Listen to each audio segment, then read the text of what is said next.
Energy. We all need it every single day.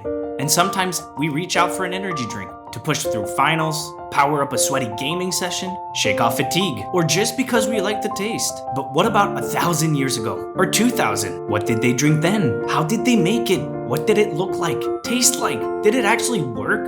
And most importantly, was it any good? Let's find out. Hey guys, welcome back to Timeless Spoons, where we're all about recreating recipes from different timelines. Today, we'll be recreating energy drinks from 3 ancient civilizations: the Mayans, the Romans, the Greeks, all ranging from 1200 years ago all the way back to 2500 years ago. Named cacao or Mayan warrior drink, our first recipe comes from the 8th century in Mesoamerica, deep in the heart of the Mayan civilization. So, we'll need 2 cups boiling water, 3 tablespoons unsweetened cacao, some chili powder, no not that much, this was only for dramatic effect, some vanilla, granted fresh vanilla beans would have been preferable as they're natively authentic, and this wasn't a sweet comfort drink, it was a stimulating concoction that was believed to provide divine strength. So vanilla beans is the closest to sweet we'd be getting here. Anyhow, our final ingredient's gonna be corn flour to thicken up that drink. This is everything we need, so let's get started. In goes our cacao, and only a splash of our water because cacao has a tendency to clump up even when sifting, so let's make sure it's nicely incorporated. Half a teaspoon of Pinkman's signature chili powder, our poor man's non-vanilla bean extract, and finally 1.5 teaspoons corn flour. Let's whisk everything up and slowly pour the remainder of our water. So while we struggle to froth this cacao water, why was this drink so important? So it's said that both Mayan and Aztec warriors drank this before battles, believing it gave them strength and power. And honestly, they weren't that wrong. Cacao naturally contains theobromine and caffeine, 2 stimulants that provide energy boosts. Theobromine is actually still found today in ingredients like guarana and yerba mate, which are commonly used in modern energy drinks. Alright, we're done mixing. This is as good as it's gonna get. So I was just pouring this into a more manageable vessel. The aromas coming out of this were intense. Surprisingly enough, the tiny bit of chili was really pulling through.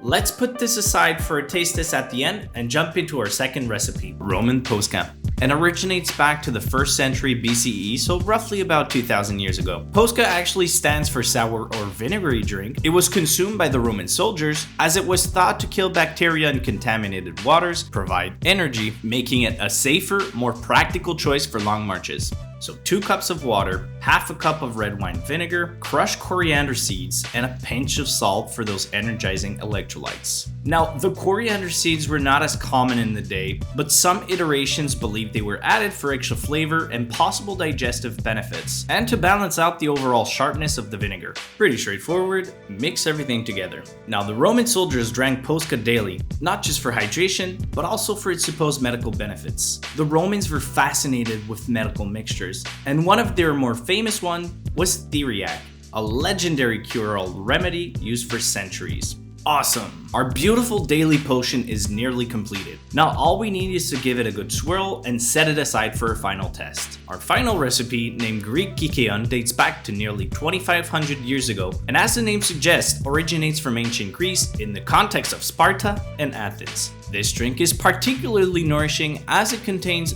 2 cups of coarse crushed barley, a cup of goat's milk. Now I was only able to find fermented goat milk, which is slightly tangier and has the consistency of 10% cream, 2 cups of water, and usually a pinch of pennyroyal flour, which I'll be using a single drop of mint extract. To get that very coarse barley, I tried bursting in a food processor, but it was still creating fine flour and too many whole grains. And this drink was seen as both food and drink, often consumed sometimes as whole meals before battle for energy. So to stay true to this nature, I whipped out the pestle and mortar and got sweaty with it. Now, another interesting fact about this drink, it also held deep ritual significance in one of the most secretive and revered religious rites in ancient Greece, the Eleusinian Mysteries.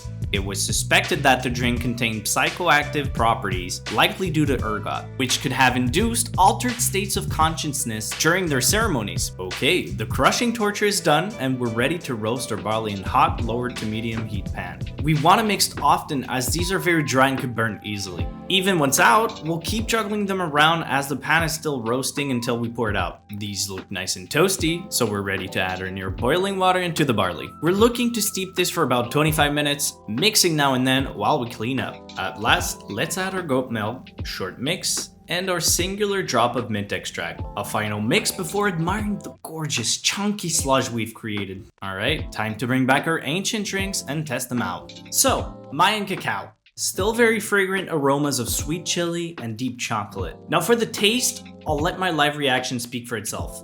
Ooh, that is not good. So, unsurprisingly, not that very good. We're looking at a very watery forward, bitter chocolatey flavor profile. After which you get that corn flour back flavor and then a subtle hint of chili. I believe that with a sweetener, this would actually have a fighting chance, as the corn flavor gave a homey feeling and the chili wasn't that bad. Next up, our 2,000-year-old Roman Posca. Now just a whiff of this and you already know there's vinegar in there. Now I was happy we added the coriander because we also had that fragrance pull through. For the taste, not bad. I mean, it's mostly vinegar and water, and as the Roman would say, it felt very safe to drink. I also get why they felt invigorated drinking this as an energy drink. The sourness definitely gives you a good energizing face kick. The coriander also adds a nice subtle aroma, but in hindsight, completely rounded up would have been much more enjoyable, as you'd get more flavor and less shell picking through your teeth. But yeah, definitely my favorite one so far.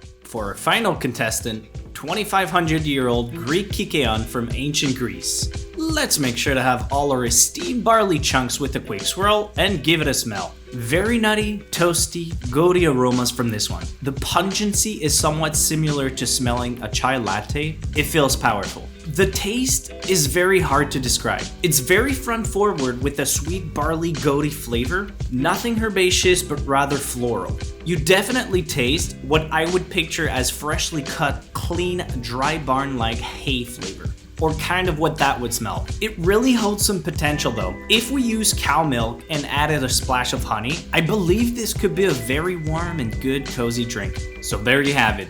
3 energy drinks from ancient times. Oh, and do you remember when I mentioned Theriac was a legendary cure-all drink used for centuries? If you're curious about that one, click on the video that pops up. If you don't see it yet, consider subscribing not to miss out. Alright, sweet. Thanks for watching.